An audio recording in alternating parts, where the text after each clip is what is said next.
and welcome back to From My Mom's Basement, the podcast recorded directly from my mom's basement. I'm your host, David Chamberlain, and this is episode 13 of the podcast, entitled Killing the Bear. Thank you for listening. I hope you enjoy it.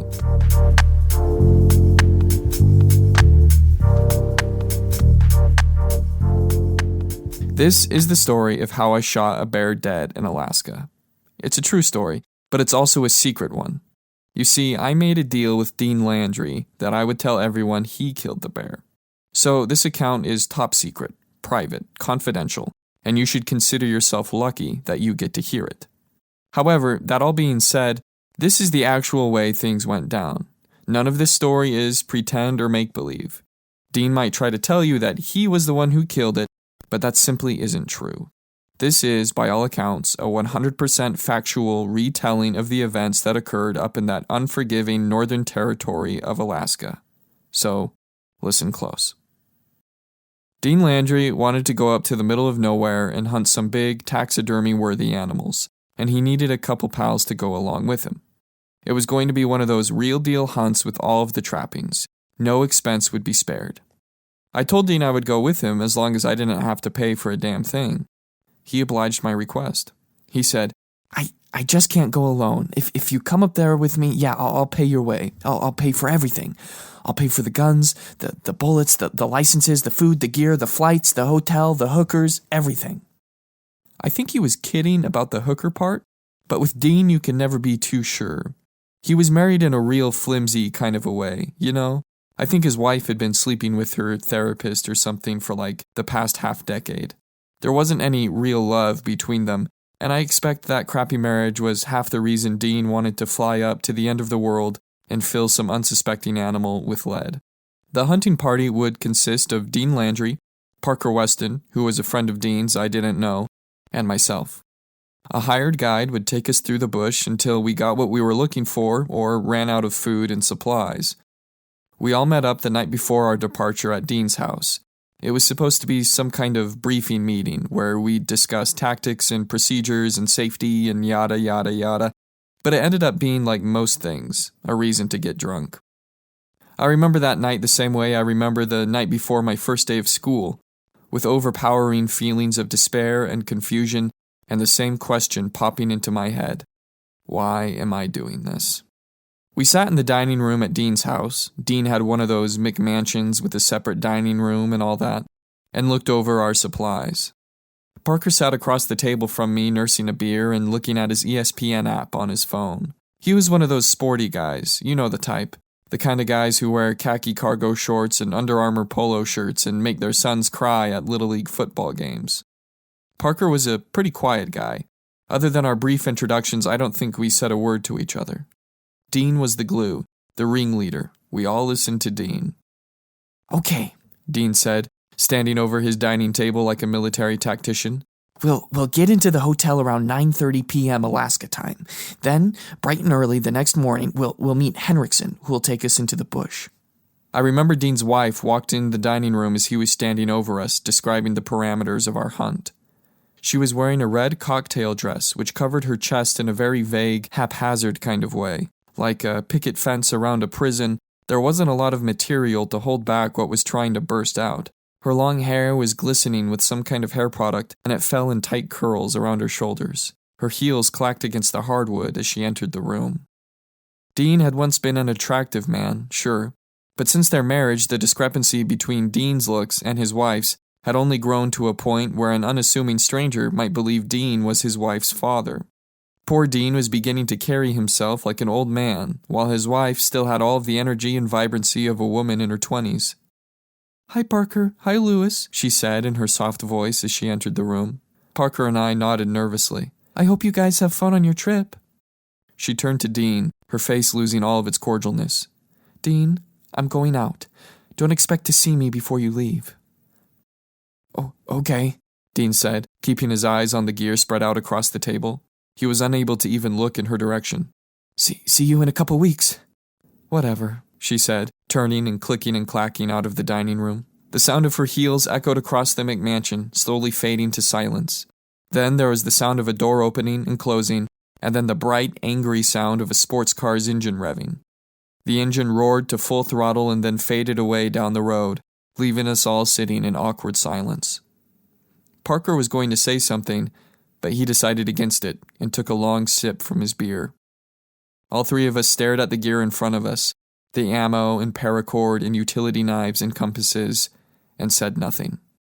We were silently waiting for the awkwardness of their interaction to fade away, as if it was some kind of nauseous fume that needed to die down before we could breathe again. It was Dean who broke the silence.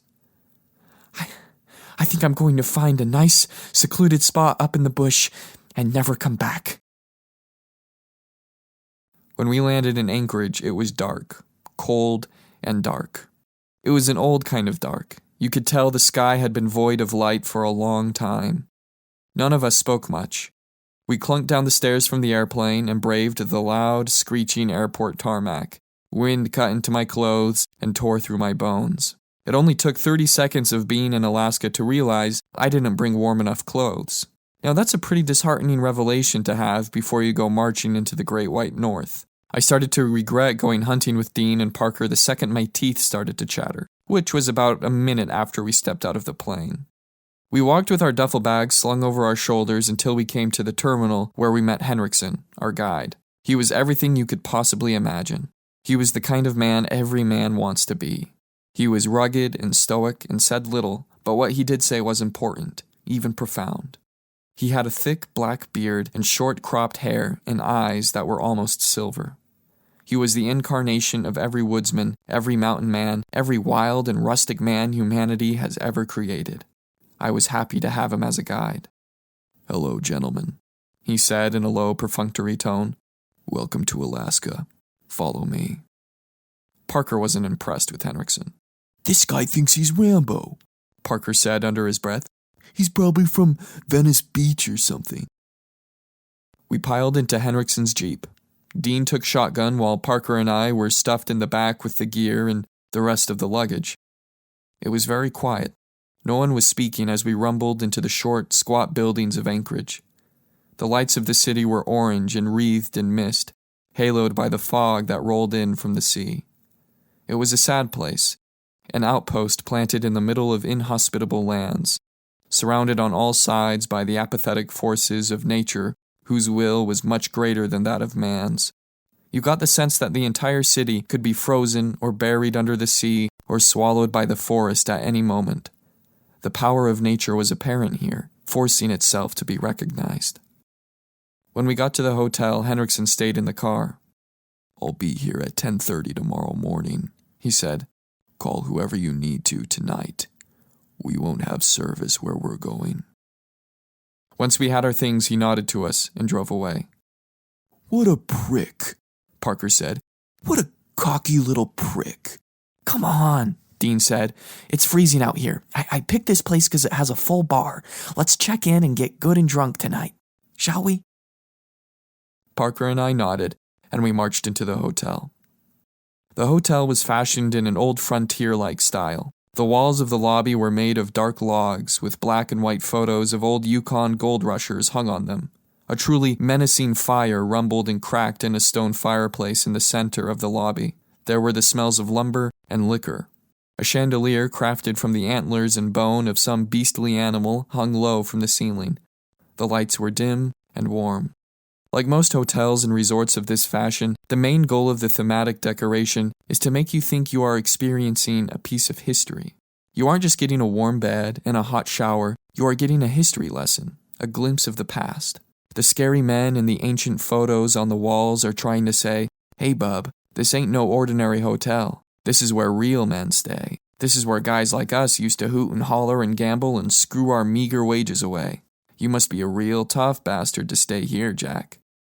However, a cursory look at the dedicatory plaque near the entrance revealed that the hotel was younger than I was, and had a closer connection to Holiday Inn Express than it did to the rustic history of America's last frontier. Parker and I sat down with our bags next to the fireplace, while Dean dealt with all of the paperwork nonsense at the front desk. It was nice by the fire. Parker and I both felt that vague combination of sickness and fatigue that seems to always accompany long travels. It was a relief to be sitting down. Even after sitting down all day, there is something to be said for sitting in a chair that is stationary and not hurtling through the sky or on the road. I'm not sure what it is, but sitting in a chair in an airplane or automobile is somehow very taxing on the body. My guess is that it has something to do with your inner ear. It must subconsciously record the amount of miles you've traveled and try to suggest to your unmoving body that you should be exhausted from all that traveling. I don't know. That's my best guess, though. I'm not a doctor or anything. Dean got into some kind of tiff with the hotel clerk. It wasn't anything bad, but the poor kid behind the desk got all stiff and wide-eyed, and Dean kept slapping his palm on the counter like the rude and impatient man he is. Parker and I kind of watched the interaction out of the corner of our eyes, and when it was finished, Parker looked at me with his eyebrows raised as if to say, "Dean is kind of crazy, isn't he?" "Sorry, fellas," Dean said as he approached the fireplace. "Looks like you'll be bunking together tonight. I thought I had us all in 3 separate rooms, but I don't know. I hope you don't mind. I'm so sorry. I'm sorry." Parker and I shrugged and shook our heads. We didn't care. We were going to be spending the next couple weeks in the Alaskan wilderness, sleeping in negative 10-degree weather. I think we could share a hotel room. But for some reason this error, whether a clerical mistake made by the hotel or a blunder made by Dean himself, really affected Dean. He couldn't stop apologizing about it for some reason. It made me feel awkward. I could tell Parker was a little uneasy about it too. There was some kind of desperation in Dean's apologetics, like he was a nervous mother trying to keep her dysfunctional family happy or something. I got the feeling then that Dean needed everything on the trip to be perfect. It was a sad realization. I understood then that I would be carrying a heavy burden throughout the next 2 weeks. I would essentially have to be on my tippy toes the rest of the hunt, nervously awaiting any kind of slip-up in the itinerary, and then working to diffuse Dean's anger or despair resulting from said slip-up. I would be forced to play the role of the dutiful and optimistic friend who saw the bright side of everything. I would have to be the emotional ballast of the group. It wasn't a role I really felt like playing. I just wanted to pretend to be Rambo and have some kind of hyper-masculine fun. But I was beginning to realize that this trip held a kind of grave importance to Dean, like it was the cure to something, like it was the antidote to some deep and complex pain inside of him. As we grabbed our stuff and boarded the elevator, Dean wouldn't shut up about the room mix-up. Parker eventually told him, in as polite a way as possible, to shut the hell up about the rooms. Dean calmed down a little after that. When we got to our designated floor, Dean said, You guys go freshen up or whatever. Let's meet down at the bar in 15 or so, yeah?" Parker and I nodded and we went our separate ways. I guess Dean's room was at the very end of our floor and was one of those presidential suites where mafiosos and drug lords and Instagram playboys tend to stay. It had a jacuzzi and a full bar and a 75-inch flat-screen TV with a full-length balcony. I never really got to see it, but Dean made a point of describing it to us in all its opulent detail. Yet, I thought there was a profound sorrow in the fact that Dean Landry stayed in that palatial suite all by himself, a kind of darkness hard to fully describe or understand. But imagining that sad man sitting alone in that empty suite made for parties and festive gatherings and high rollers with bikinied women orbiting around them made me feel hollow. The emptiness in that suite must have been almost suffocating. Every motion and action Dean performed must have made a depressing echo, and with only the dreary expanse of Anchorage's quasi-city as his view, I can't imagine a bleaker image. No, I was happy with our little room. Our hotel room was what you could imagine. I don't think I need to describe it beyond what it was. Generic. 2 queen beds, a TV, etc., etc. When we got in, Parker immediately went for the shower. He said something about how airlines make him feel sticky, and I heard the shower come screeching to life a couple seconds later. I laid on my bed and flipped through the TV. A part of me was still slightly disturbed by Dean's little outburst and unsettling amount of apologizing. So I needed some good brain-melting commercial entertainment to wipe my mind clean of any deep emotional thought. 10 minutes later, Parker was ready to go, and all memory of Dean's unusual behavior was erased by the brutal stupidity of a hospital drama. Sometimes, bad TV is more inebriating than alcohol. Dean was already at the bar when we got down there. Country music was playing, which I thought was odd. Alaska doesn't really possess any of the typical country music iconography, like plowing fields of crops, working with large amounts of cattle and livestock, going to rodeos, and loving on women who wear short shorts and cowboy boots. I guess country music is kind of employed as a universal symbol of American ruggedness and independence. So even though we were sitting about half a world away from Nashville and the sultry weather of the American South, we were still subject to hear everything from Willie Nelson to Jason Aldean. Meanwhile, snow started to flicker and dance outside the bar's frosted windows. Flakes were lit up blue and red by the neon beer signs hanging in the windows. Dean was already nursing some kind of malt scotch when we arrived, and he insisted that we order the same thing. When we all got our drinks, Dean ushered us from the bar to a table in the corner. I think this was done in the name of privacy and seclusion, but other than a very elderly couple who were so still and silent they appeared almost mannequin-like, we were the only patrons in the bar. Again, something in Dean's behavior was hoisting up all kinds of serious red flags, but I couldn't quite get a handle on it. Everything Dean did that night felt abbreviated and rushed, like he had an internalized checklist that he needed to complete, and Parker and I were simply along for the ride. I started to feel like a spectator, like a supporting character in Dean's personal movie. He sat and talked at us for what felt like an hour, and then stood up, raising his half-drunk glass of scotch in his shaky hand. The caramel-colored liquor vibrated in his glass. Let's have a toast, Dean said. I think we need a toast. Yeah? Parker and I nodded and raised our respective drinks, which, for some reason, we hadn't really touched. To a good hunt, Dean said. To a good hunt and to a fun time out in the bush. Thank you guys for coming out here with me. Thank you for coming. It means a lot to me, and There was a silence, and then Dean's face melted from a smile to a serious frown. His bottom lip started to quiver. Tears came next. Parker averted his eyes and looked at the ground.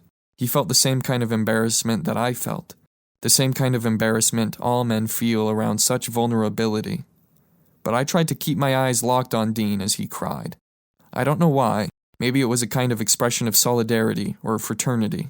I don't know. Dean tried to say something else, but his voice was all choked and broken, and snot started to drip onto his lips. He took a deep breath, wiped his face, and sat back down at the table. We all forgot to take a drink. Traditionally, not drinking after a toast is bad luck. There was a terrible silence after that. It was one of those moments that a quick joke or kind word or abrupt change of subject can't reconcile or salvage. We were all stuck in that moment of unexpected misery together. I looked out the window and noticed the snow had stopped falling. The windows were perfect rectangles of darkness. The elderly couple had left. Their half-drunk martinis were still sitting on their table, and the liquid in them looked milky and stale. They left their chairs all ski-wampus and backed away from their table, and it looked like two ghosts had replaced the couple. Like the elderly couple had died, and their rigor mortis corpses were whisked away, but their souls had remained at the table. I imagined the spirits looking out of the corner of their eyes at us living men and shaking their heads in pity. "Are you okay, Dean?" I asked. Dean raised and lowered his shoulders in a long and exaggerated shrug, and then said, No, I don't think so." Parker muttered something about calling his kids and left the bar. It was about 1 a.m. by then. He wasn't calling anyone, especially his kids. He was trying to escape, and I couldn't blame him. Dean and I sat alone in silence for a while. You know men outnumber women 10 to 1 in Alaska? Dean asked. No, I didn't know that, I said. What? Why do you think that is? Dean asked. I don't know, I said, scratching at my forearm. It's a pretty rough place up here. Maybe that's why. I think it's because a man can pretend up here. A man can pretend that he still needs to work to survive. He can pretend that he still needs to fight against the elements. He can pretend that he is vital, that he is fighting for something. I nodded. We were silent for a long time again. The bartender started wiping down tables and flipping chairs, the universal way of symbolically telling patrons, "Get the hell out, we're closed." But neither Dean nor I seemed to care, or really even notice. They could have shut the lights out and turned off the heat, and we would have probably sat there freezing quietly, unmoving. It was just one of those moments, you know? What's wrong, Dean?" I asked. What are you thinking about? Dean shook his head. I can't find the words to say it, I guess, Dean said. Maybe one day I'll find all the words, but right now I think we better head to bed. Even after suggesting we hit the hay, Dean and I sat at the table for another 20 minutes, at least. Both of us silent. Both of us still. Then Dean finally stood and without saying a word, left the bar and headed towards the elevators, leaving me alone with the young bartender. Just before I left the bar, in an awkward attempt at conversation, I asked the bartender how cold it would be the following day. Well, where are you from? The bartender asked, sweeping near the bar counter. Sorry? I asked. Well, if I know where you're from, I can tell you how cold it's gonna be. See, if you're from, say, Minnesota, I tell you it's gonna be pretty damn cold. But if you're from, like, Arizona, I tell you to stay inside and turn the heat all the way up and wrap yourself in some blankets. I'm from California, I said, standing up from my table and finishing off my drink. Which part? The bartender asked. The warm part, I said. The bartender smiled and shook his head and kept on sweeping with a big, dopey grin on his face. The next morning was just ridiculously cold. I could feel it before I got out of bed. It crawled in under the sheets and started to spoon me. It woke me up with its frigid fingers. Parker was already up and brewing coffee. His eyes had little red rings around them. Some kind of sports news program was blaring on the television. Some linebacker had gotten into a car accident, and like farmers quibbling about an injured prized bull, the news anchors were arguing over whether his injuries would be enough to keep him from ever playing again, as though that was all that mattered, that was where his only worth could be derived from. They showed a photo of his face.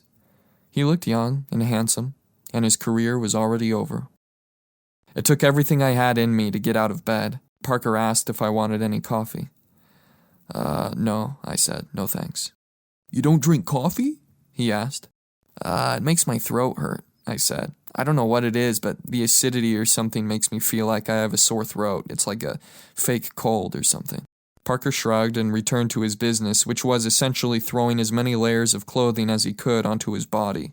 10 minutes later, we were outside. Dean was already there on the curb of the hotel, waiting for our guide. He looked manic, kind of wired. His eyes were wide and he was staring intensely at nothing. I made the rookie mistake of walking outside with wet hair. It froze solid pretty quickly. I ran my fingers through it and came away with thick flakes of ice in my fingers. That sucked. I just cannot describe to you how unearthly the cold was up there in Alaska. Standing out on the curb that morning, waiting for our guide, I felt like I was getting French kissed by Jack Frost while Old Man Winter was fondling my breasts. It was a kind of violating cold, a kind of cold that felt illegal. It was a cold that was almost transdermic, seeping through your many layers of warm clothing and into your skin, tickling your bone marrow with its icy electricity. Within minutes of being out there, we were all shivering, violently. Aren't we a little early? I asked, looking at my watch. He'll be here any minute now, Dean said, looking into the distance as though he could see Dean's Jeep coming over the horizon. It was overcast and dark that morning, and one sincere question kept popping in my head. What am I doing here? For a moment I thought about subtly walking backwards until the automatic doors of the hotel scooped me up into their warmth, leaving my friends to face the cold alone. But thankfully, I didn't have long to ruminate over that plan. Otherwise, I might have actually executed it. Henriksen arrived right on time. We all piled into his Jeep like GIs jumping on the last chopper out of Saigon. Falling into the leather interior of his car was like collapsing into a warm bath. Our muscles could finally relax. But even with the warm air thundering from the Jeep's AC vents, the car couldn't keep out the cold entirely. Frost clung to the corners of the windows, and the leather seats were hard and icy. These were little hints, little pieces of evidence left by nature, telling us that she could not be escaped or ignored. We were quiet for most of the car ride. Dean maybe asked a couple of dumb touristy questions like, "Is it always this cold?" and "How do people survive the winters up here?" But other than that, we were silent until we came to the airstrip. "Wait," I said, as the Jeep came to a stop at the end of a little rinky-dink airfield. We're flying again? Why are we flying again? Henriksen nodded. You wanted to hunt grizzlies, didn't you? I thought bears were all over Alaska, I said, even on the coast. There are bears on the coast, Henriksen said. but those aren't grizzlies. Those are brown bears. Well, what's the difference between a brown bear and a grizzly? I thought they were the same.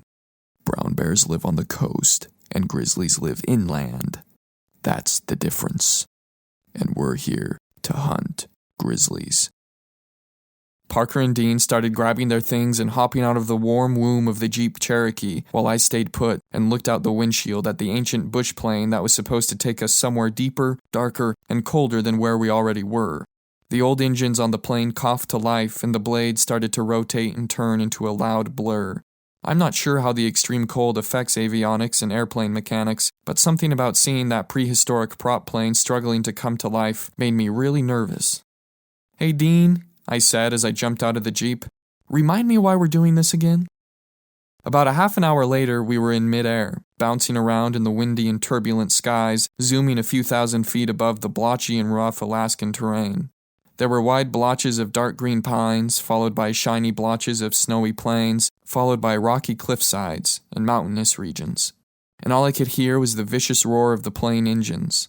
I looked around inside the plane and saw Dean almost leaning over the pilot's shoulders, trying to get a good look at the dreary Alaskan sky, while Parker was holding his head between his knees, trying his best not to throw up all over the broom closet-sized aircraft. I sat in silent amazement at the fact that such a little, stout refrigerator of an airplane could actually get airborne. There was nothing really aerodynamic about the bulky plane we were flying inside of. Everything was square and rigid and about as unstreamlined as you could imagine. I was convinced that the plane wasn't actually flying, but rather beating the air into submission with its massive engines, climbing to high altitude by sheer force of will.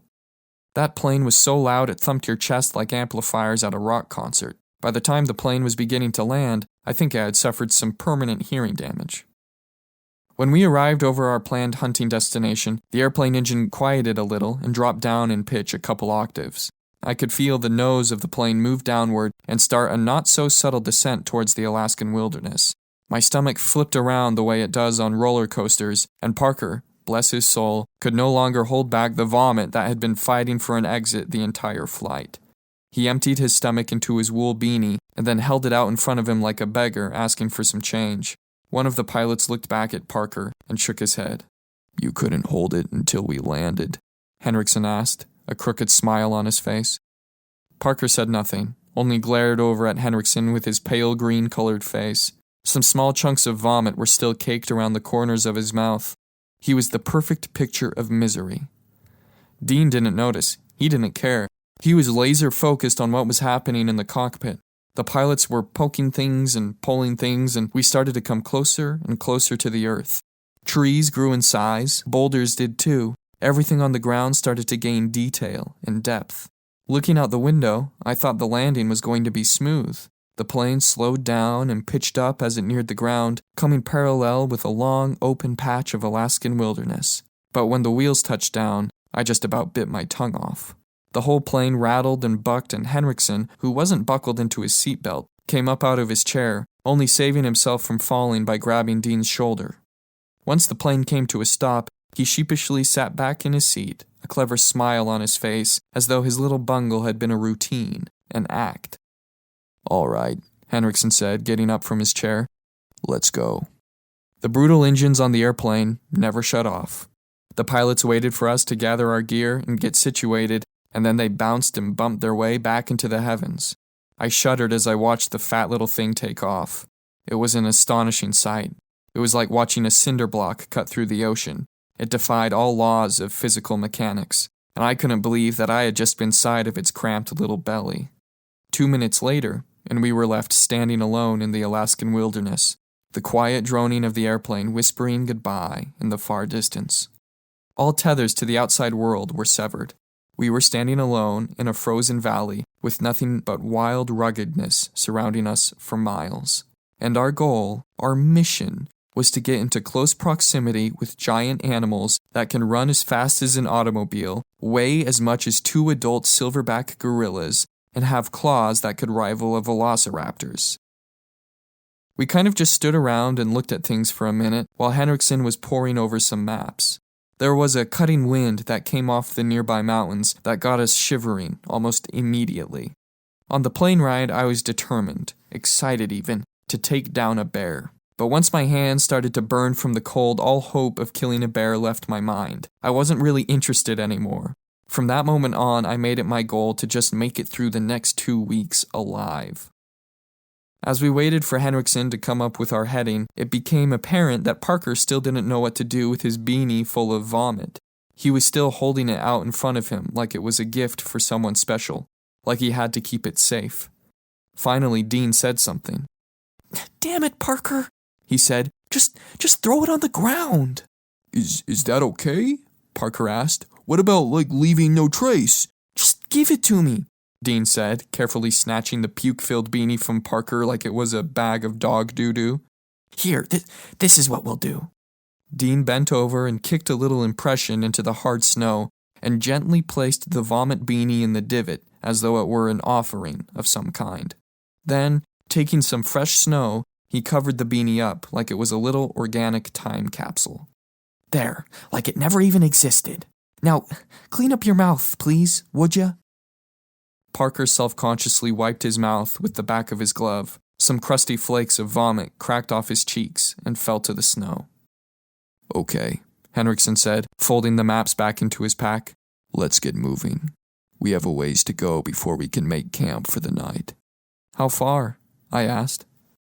Henriksen pulled a stick of jerky from his pack and bit down on it, keeping his eyes trained on the mountains in the distance. Then he looked at me and smiled. Far enough. The next few days could be categorized by using 2 or 3 words, and those words would be grueling, boring, and cold. Whatever wildlife existed on that frozen edge of the world kept itself hidden from our eyes. It almost felt unnatural. Here I thought we'd be practically bumping into cougars and deer and bull moose, but there was nothing really in the way of wild animals. We didn't see a single bird of prey or fox or owl, let alone a grizzly bear. And every day consisted of hiking, tasteless meals, and more hiking. We'd wake up in the morning, and Henriksen would point across a vast valley floor or up to a spiny ridge line and say something like, "We should be on the other side of that by noon." But it wasn't all bad. The nights were something to look forward to. There were ample amounts of whiskey, vodka, and other hard liquors that do well to warm your body and numb your mind, a relaxing combination that became pretty essential after long days of hiking around in the bush. Henriksen called his whiskey the pharmaceutical of the wild, and I began to see why. Each night we'd pull out a bottle and pass it around the fire, and Henriksen would tell us a story about some scary altercation he had with a pack of wolves or a mama bear or a bull moose. There was something so primal and gratifying about sitting around a fire and listening to stories of adventure and danger. It appealed to almost every primitive instinct a man has.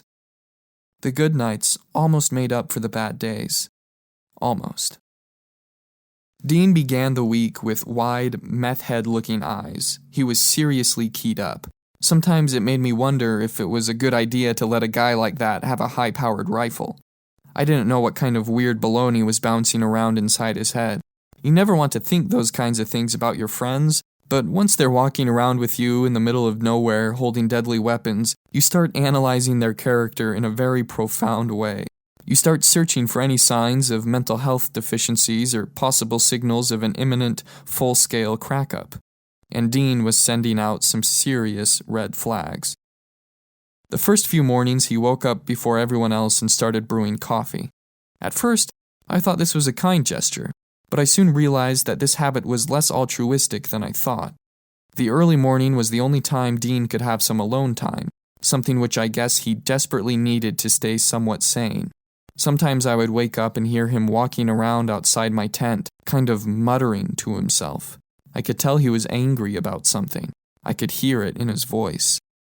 During the day, he spoke little, but you could tell he was on the edge of something, like he had ascribed some serious meaning to this hunt, like his whole life was riding on whether or not he could kill a bear. It made me nervous. I started to watch out for him like you would a troublemaking teen. making sure he wasn't up to anything that might hurt him or others. By the 5th day of seeing no grizzlies, Dean started going full Captain Ahab. He started to verbally abuse Hendrickson to the point that I thought they might get into a physical altercation. He was saying things like, "You're not a real hunter, are you, shithead?" And, "Hey, dumbass, do you know how much I'm paying you? I better see a bear in the next hour or it'll be your head, buddy." And, "Why don't you do us all a favor and break a leg so we can move on without you?" Luckily, Hendrickson had a very, very long fuse.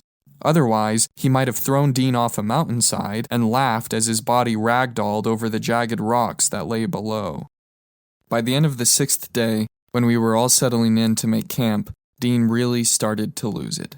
We found a pretty nice camping spot. I'd say the best one of the trip. It was nestled on the edge of a small cliff, overlooking a valley below and the mountains beyond. We found some protection within a small crowd of pine trees and began to set up camp, clearing some snow and assembling our tents without saying much at all. Parker had developed a cough and took a break from tent making every now and again, breaking the eerie silence of the wild with his mucousy, baritone coughing. Beyond Parker's respiratory struggles and the low hum of the mountain wind, there were only the clappy, metallic sounds of tent poles being snapped together and the high-pitched, fabric-y sounds of those same poles being run through the synthetic cloth sleeves of the tents. By that 6th night, we had perfected the art of constructing a tent. The first few nights of tent building had been difficult, especially when working in freezing conditions with nothing but the flat gray light of twilight there to help you see. It was a struggle finding the little flaps and rods and rings that needed to be zipped or penetrated or battened down. But by the 6th night we were old pros, able to throw together our tiny base camp with little effort. While Parker, Hendrickson, and I were snapping together the little skeletons for our fabric houses, Dean sat crouched over a small, rudimentary fire he had built with some kindling and twigs. It was a lousy little thing that produced more smoke than light or warmth, but Dean was hunched close to it, his eyes staring deep into its small flames. "Hey, Dean," Hendrickson said, "put some more wood on there. It'll go out soon." Dean remained still. He didn't nod in acknowledgement or even look in Hendrickson's direction. I don't think Dean was ignoring Hendrickson or deliberately trying to provoke him. I just think he was so far into his own little world that he couldn't even hear Hendrickson's remark. He remained crouched and still. Something had finally broken inside of him. Something that had been pulled and twisted and gnawed at for years. Something that would take a lifetime or longer to properly heal.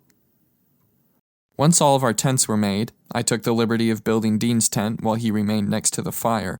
We brought some more wood to the almost dead fire and revived it, making it a strong and hearty flame that spread warmth and light across our little campground. We all sat down around the fire, our faces towards the flames and our backs out towards the dark and terrible Alaskan wilderness. Our shadows flickered on the skinny trunks of the pines and the fabric of our tents. Dean didn't move. Didn't say a word. We broke out some MREs and some whiskey and started my favorite part of the night, eating and drinking. We passed the bottle around, and when it reached Dean, he took the bottle and looked it over in his hands, slowly running his thumbs along its brand label as if it were some kind of ancient artifact. And then, without drinking, he tossed the bottle back to Parker, returning his gaze to the fire and saying nothing. "You doing okay, Dean?" Parker asked, taking a swig from the bottle. "You've been pretty quiet all night." Dean closed his eyes and exhaled slowly. "Yeah," I said, nudging Dean's shoulder. "What's up with you?" The wind suddenly picked up then, rushing through the trees with a loud woof. It was like someone had opened the door to the Arctic's refrigerator. The fire roared as if under the influence of a smithy's bellows, growing tall and hot and throwing hot ash back at our faces. Parker, Hendrickson, and I practically dove away from the fire, shielding our faces from the scalding debris. But Dean stayed still, holding his hands out towards the growing flame. A hot ember caught in his wool beanie, and smoke started to rise from his head. "Dean," I said, smacking the ember off his head, "what are you thinking?" For the first time that night, he seemed to understand that someone was speaking to him. He turned his head towards me and looked at me in my eyes, and in my eyes only. His poor face was gaunt and pale. What's the matter, Dean? I asked. You can tell me. Without a word, Dean stood up and stepped towards his tent like an anesthetized psych patient. His shoulders were stooped and his jaw hung open. He looked like a zombie or a drug addict you might see wandering in a back alley somewhere. He looked awful. "Night, Dean," Parker said. But Dean was already gone, zipping up his tent flap behind him. "Is he, gonna be all right?" Henriksen asked Parker and I. We both kind of shrugged our shoulders and looked vaguely at the spot in front of the fire where Dean had been crouching. I don't know, I said. I don't know. The next morning, Henriksen unzipped my tent and told me to get up. He sounded angry. Judging by the meager amount of light filtering through my tent, I knew I hadn't overslept, so I wasn't exactly sure what Henriksen was so excited about.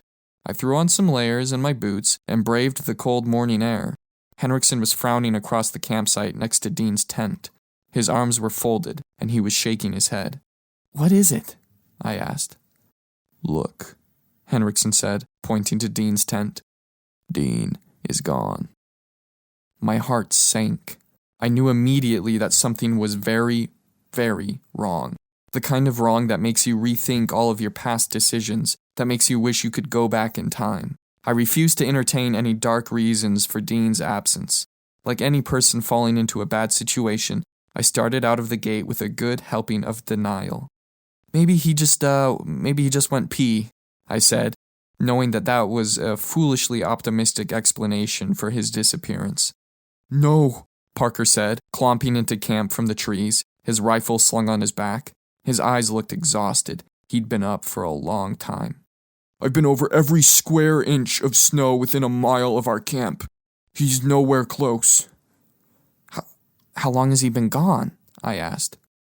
"Hard to say," Henriksen replied. "I'd guess he left shortly after we fell asleep.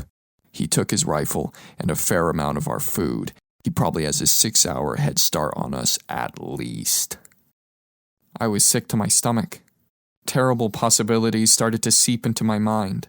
I knew that while in a mental state like the one Dean was trapped in, anything was possible, especially things that involved impulsive, erratic, and even dangerous behavior. I started thinking about what I would tell his wife, what her face would do when she heard the news. I ran my palms down my cheeks and then brought them together, as though in prayer, right under my nose. I could feel my heart starting to run out of control. I could feel my hot breath accelerating as it ran down my fingertips. So where is he? I asked, getting the stupid questions out of the way first. Henriksen shrugged. "You tell me." Are there footsteps in the snow? I asked. "There are some," Parker said, "but they kind of lead in all directions. They fade away, too. I don't know what to do." "I'll tell you what we're gonna do," Henriksen said, throwing on his pack and slinging his rifle on his shoulder. "I'm going to go find this stupid son of a bitch, and you guys are gonna stay put here. Understand?" Parker and I stood dumbfounded. None of us were really in a place to argue. Henriksen was the resident expert. Disagreeing with him would be like a cancer patient disagreeing with his oncologist. It became immediately apparent that Parker and I were at the mercy of Henriksen's command. We watched in silence as Henriksen put on his gloves and hat, tugging them on with quick, angry motions. He was beyond pissed. His face was all red and his brow was furrowed, creating deep wrinkles on the bridge of his nose. "Okay," Henriksen said, procuring something from his breast pocket. "This is my satellite phone. I'm going to leave it with you." He handed me a thick, plastic rectangle, something that looked like an old cell phone from the 90s. "If I'm not back here with Dean by 7 p.m., call for help. They should be able to triangulate our position, but if not, I wrote our coordinates down." Henriksen pulled out a wrinkled piece of paper and handed it to Parker. It had a bunch of numbers and degree symbols scribbled across it. 7 o'clock. Understand? "I understand," I said, nodding and looking at the satellite phone. "But what if you come back with Dean, only he's dead?" "That's a bridge I really don't want to cross until I get there," Henriksen said. You don't think he'd do something stupid, do you? That's exactly what I think he'd do, I said. That's the most likely thing Dean could do, is something stupid. Parker nodded. Yeah, that's like his MO.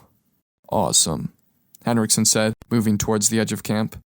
I really need to start screening people before I take them out here. Background checks, mental health analyses, the works. He chuckled in a sad kind of way and then stepped out into the woods. Stay put now. His body disappeared behind the pines, and a few moments later, any evidence of Henriksen was completely gone, lost to the wild, just like Dean. By my estimation, Henriksen got the easy job. At least he was doing something. Meanwhile, Parker and I were given the agonizing, helpless task of sitting, waiting, and worrying. Hours passed by in that roller coaster way they do when you're anxiously awaiting serious news, in quick spurts of almost euphoric optimism, followed by long bouts of almost catatonic dread. We spoke little while we waited. Parker sunk most of his anxiety into the fire, making sure it was kept alive and healthy, stoking it every 30 seconds or so.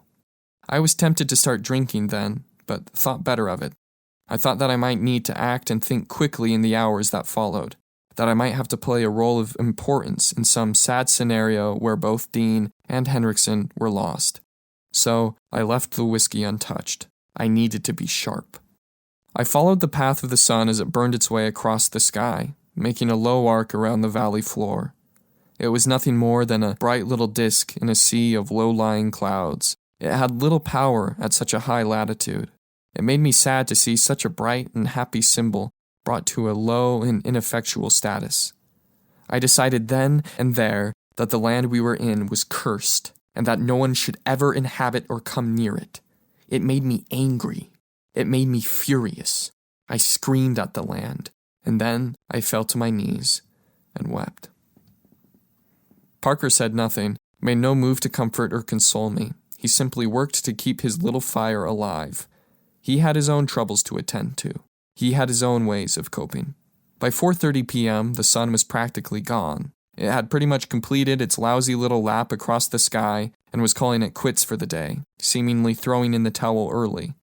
By then I was exhausted from tension and stress, lying on the frosty ground beside the fire, trying to will Dean and Henriksen into existence. I was hoping that if I thought about it hard enough, I could make them both materialize at the edge of the tree line. This method wasn't really working. Parker, on the other hand, was in remarkably good spirits, working hard at keeping the fire going. He was engaged, consumed with his work. Every few minutes he'd stand up and march to the edge of camp to snag a few fallen twigs or branches and return to the fire with arms full of firewood. You see, Parker had given himself a simple but powerful directive: keep the fire alive. And this task was keeping him stable, keeping him sane. Thus we can see the beneficial power distraction can have on man's mind. I, however, was not so easily distracted, and was, slowly but surely, falling into madness. By 5 p.m., it was pretty dark, and I was fiddling with the satellite phone, running my fingers over it, ready to make the devastating but necessary phone call. Parker was sitting cross-legged in front of the fire. A placid look hung on his face, but the light of the flames betrayed his calm demeanor, for they revealed the stark raving lunacy that was flickering in his eyes. We were both on the edge, on the precipice. Just then, just as we were about to fall into some place more terrible than where we already were, there was a sound in the trees. A beautiful, wonderful sound that made both Parker and I stand at attention and chuckle in childish excitement. It was the sound of footsteps, of people walking towards camp. Parker and I looked at each other. Tears were welling in our eyes, and we couldn't stop giggling like a couple of drunken idiots. What had we been so worried about? Why were we acting so crazy? Dean had been safe all along. We were simply overreacting. How could we have been so worked up? A lovely, relieving combination of emotions washed over us like morphine from an IV drip. Everything was going to be okay. But as the footsteps drew nearer, the sound of snow crunching underfoot becoming increasingly audible, I thought it was weird that no one was talking. There were no voices coming from these footsteps. Maybe Henriksen was so mad at Dean He couldn't even speak to him. Yeah, maybe that was it. But the footsteps sounded a little odd. They were slower and deeper than what a normal man's would sound like. So I called out to them. I couldn't wait any longer. "Dean!" I called out. My voice sounded so shaky and nervous. "Henriksen? Is that you?" The sound of footsteps stopped. Whoever was moving out there wasn't moving anymore. It was now too dark to see anything through the trees. I had no idea what was going on. This made me angry. Were they really playing a joke on us right now? After we waited in mind-melting terror for them to return all day? That was bullshit. "Hey! Hey!" I called out. "Stop messing around! Do you know how worried we've been?" The footsteps started up again, this time faster than before. It sounded like they were accelerating too, pounding the ground in a heavy, swift rhythm. As the footsteps drew nearer to the camp, I could begin to make out a silhouette. It wasn't what I was expecting. There was one big mass moving towards the camp. It looked about the size of an industrial dumpster, and it was barreling through the trees at an unthinkable speed, shaking the earth each time its feet hit the ground. All I had time to say was, "It's not them." And then the thing burst through the trees and into our camp. Once it breached the perimeter of our campsite, it brought itself back on its hind legs and roared. He was trying to scare us, trying to show off his tremendous size. The bear was healthy and strong, easily 700 pounds and probably close to 7 feet tall on its hind legs. When he brought his front paws back to the earth, the ground quaked, and some sticks in the campfire quivered and fell off each other, sending embers into the air. Parker and I were statues. We had been taught the power of this animal. We knew that whatever we tried to do, whether it be run or hide or play dead, would essentially spell death for us. There was no beating a grizzly bear. If it chose to kill you, then you were left with only two options, dying quickly or dying slowly, and you had to pray the bear chose the former way of doing business. You couldn't scare it off, outrun it, or even kill it with anything less than a high-powered rifle. Bear spray and small-caliber firearms would only provoke it, antagonize it, urge it to kill you faster. Parker and I knew this. We knew we were facing death straight in its furry, deceptively cute face. The bear started to creep around the camp, trotting up to each tent and sniffing it up and down like a dog might, bringing its nose up and down with quick, rapid-fire jerks of the head. It would only be a matter of time before it grew tired of our tents and backpacks and moved on to the two meat-filled men standing by the fire. "Parker," I whispered. He didn't respond. I shuffled closer to him. "Parker," I whispered again. What? He responded. His voice was barely audible. It was quaky and filled with horror. "Where's your rifle?" I asked. Not close. "Do you have a sidearm?" No. Do you? "No." Where's your rifle? Parker asked. "By my tent." I whispered. "He's standing on top of it right now." What do we do? Parker asked. I don't know. I whispered.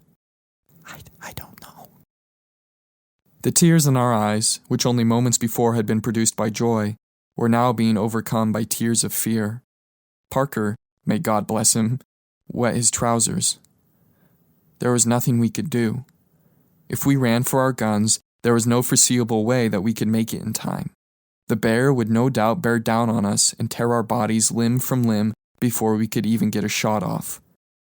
The only thing we could do was what we had already been doing all day, wait in terrible agony. We couldn't act out our fate. We had to let our fate happen to us.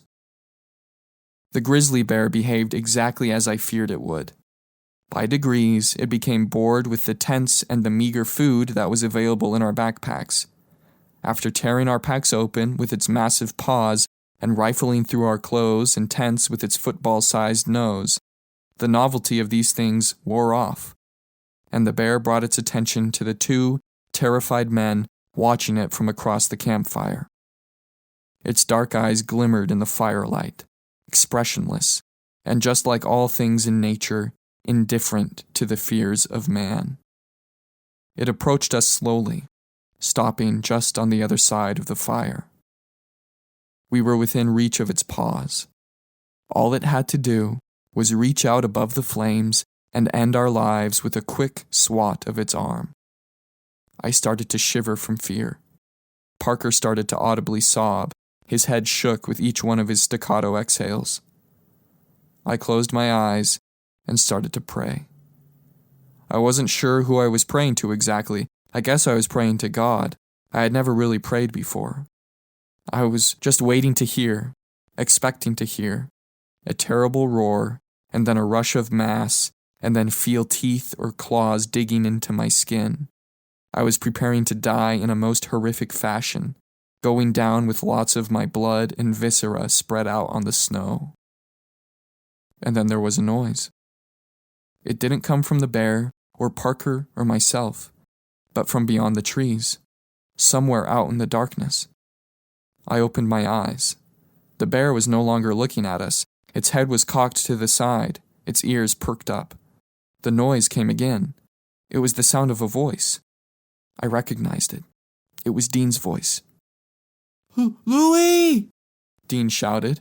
Parker! Louie! We're back! We're back! We're okay! Dean's voice was raspy and broken. It sounded different, changed. It sounded as though he had aged.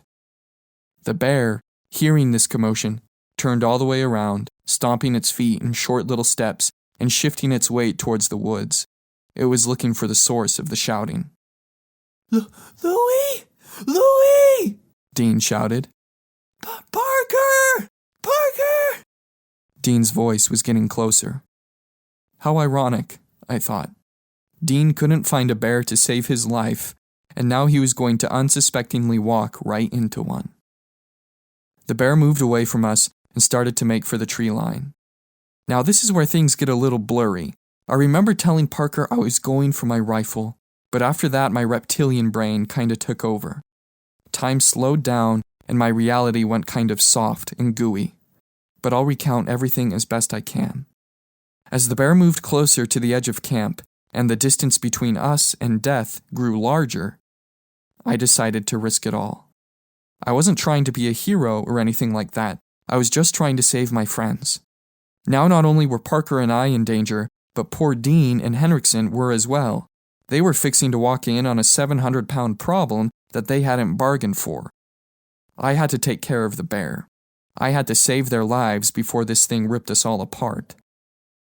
In a kind of adrenaline-induced hysteria, similar to what I imagine a PCP rush would feel like, I jumped over the campfire and darted towards my rifle. The bear's back was towards me, his head sniffing the air, searching for Dean. By the time the big bastard noticed I was moving, it was too late for him. I racked my bolt action and put the butt of my rifle against my shoulder. The bear flipped around and postured to run, postured to attack, but before it could take a single step, I sent a bullet through its chest. A geyser of maroon erupted from its chest, and then its legs turned to jello, wobbling and wiggling and then collapsing beneath the heavy bulk of its body. Its enormous body fell to the earth with a limp thud that vibrated my boots. Then, after it let out a long, labored sigh, the bear died. Seconds later, Dean and Henriksen walked within reach of the campfire's glow. They looked terrible. Dean more so than Henriksen.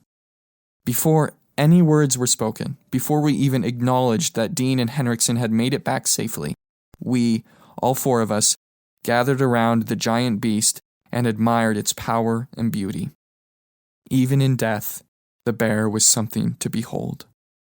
A bright red pool of blood leaked out from its wet fur and shone brightly against the white snow. It was a grotesque and beautiful image. Grotesquely beautiful.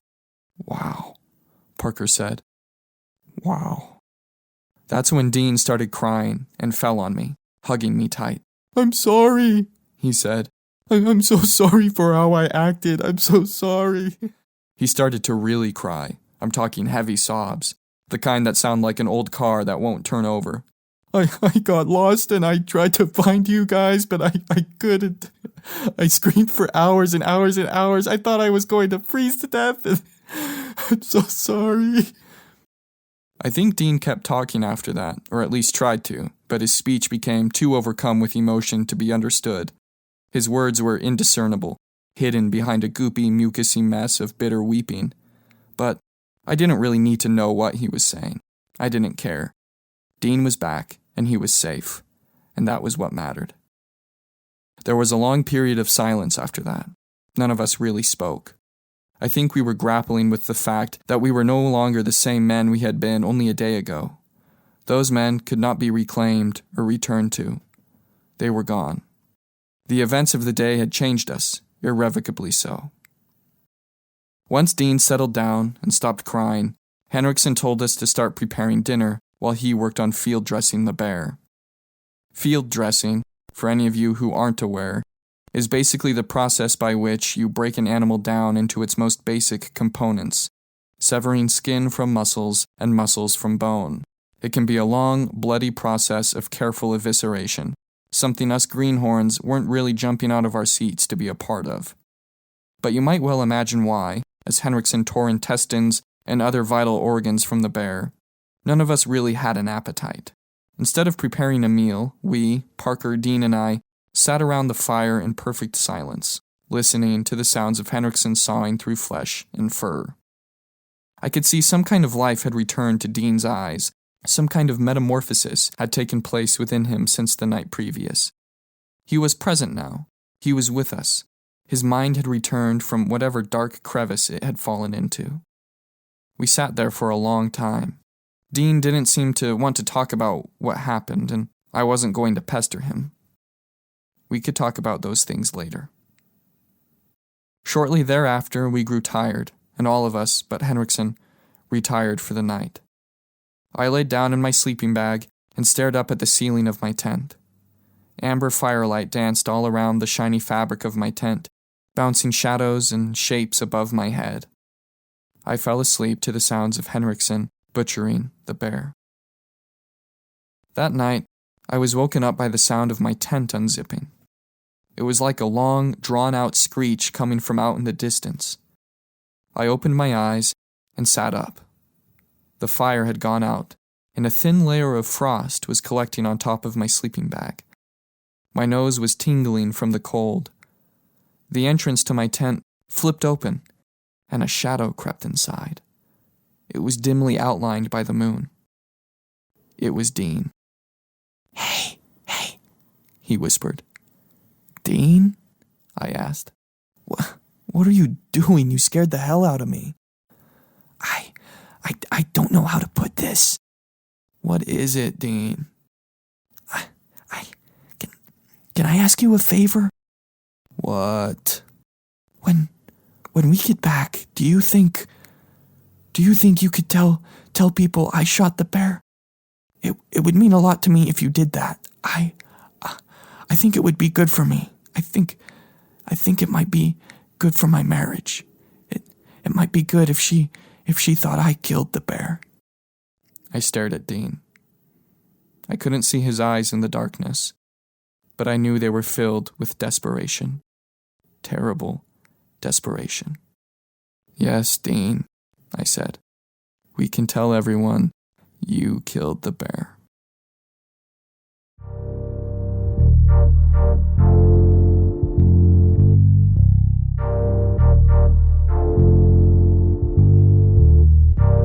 Thank you for listening. That was Killing the Bear.